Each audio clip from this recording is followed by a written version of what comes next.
Hey everybody, welcome back. Today we're going to talk about the second phase of a player's turn, which I call the scoring phase. Now, phase 2 happens after phase 1, the collect phase, which we talked about in the previous lesson, where player 1 had the option of drawing a card from the top of the deck or picking up all the cards from the discard pile. Now, the scoring phase begins after the collect phase is completed. And in this phase, you can play new sets and runs or add on to the sets and runs that you have already played. This is the phase where you actually score points, which help you towards winning the game. Any card that you play during the scoring phase actually is added to your total score, and it helps you towards earning bonuses, which can boost your points towards winning the game again. Now, there is no obligation to actually play any cards during this turn. You can choose not to play any runs and sets or add to the runs and sets that you already have during this turn. That's why, of all the three phases of a player's turn, phase 2 is the only one in which you can do nothing and the phase actually completes. There's no obligation. You can keep it again for strategic reasons or for whatever reason you desire. Even if you have sets and runs in your hand that you can add to the table, you don't have to. So keep that in mind. It's all about strategy at this point, or you might have whatever reasons that you have for not playing a set or run and adding to something. That is totally up to you. Okay, now for the card interface example, we are going to force ourselves to play a set or a run just so you can see how it works. So going back to where we started in lesson 7, this is where player 1 was at after player 1 drew their card. And you can see that they have the 7 of diamonds, which doesn't really help them put together any sets or sequences that they can put down to score points. So player 1 is kind of in trouble in that sense. They can't score any points on this particular turn. So we are going to jump ahead a little bit and move to player 2. Okay, so this is player 2's hand, and you can see that they've just drawn a 9 of clubs. That actually presents them with a couple additional options, or at least one additional option for scoring. And let's break out the options right now. On the spade side, you can perform either a 3-4-2 of spades sequence or a 9-2 jack of spades sequence. But there's also a couple additional unnatural sequences that can be played. You have the 9 and 10 of diamonds with the 2 of spades, as well as the 9 of clubs you just drew, the 8 of clubs, and the 2 of spades as well. Let's look at them if we play them on the card interface, just to give you a better idea of what can be done. So again, here are the 4 options that we just discussed.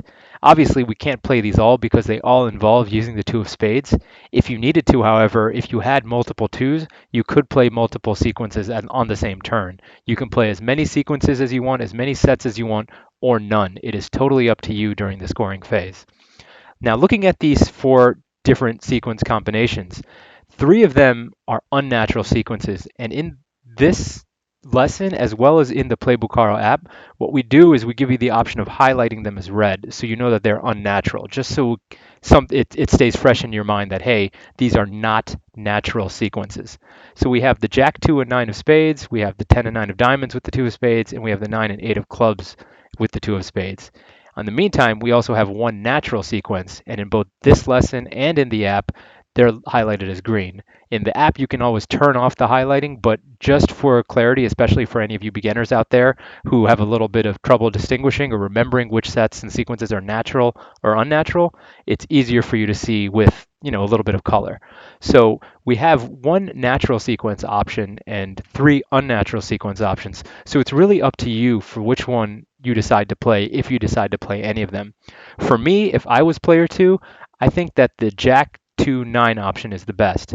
Reason being, it still gives me the option in the future of having a natural bonus, because if I can get enough cards, I can eventually push that 2 down so it becomes a natural 2, and then I get the extra bonus points. The 10-9 of diamonds and the 9-8 of clubs are not the same suit as the 2 of spades, so I can never get that to a natural position. So those are kind of out for me. And the 4, 3, and 2, even though that's a natural sequence, it still gives me only 2 cards, the 5 of spades and the ace of spades, which I can add to boost that up to 7 or more cards. Whereas the Jack 2-9 actually gives me 3 options because I can get the queen, the 10, or the 8 of spades. So I have a little bit more flexibility there to work with to get towards those bonus points. So that's why I'm going to choose the Jack 2 and 9. And so player 2 plays plays that sequence, and the rest of the cards go back in their hand. And so now we've played a sequence, and because we've played a sequence, we've earned points. 30 points to be exact, because the Jack, the 2, and the 9 are all worth 10 points each. Okay, I hope that makes sense to you. If that doesn't, again, please feel free to ask me any questions that you have. Thank you all again for watching. If you've all seen the screen by now plenty of times, so if you'd like, the app is available for you to download. The book is available for you to purchase. Um, Links will be on the notes below. And again, please feel free to leave me any comments, ratings, questions, etc. I'd love to hear from you. Have a fantastic day.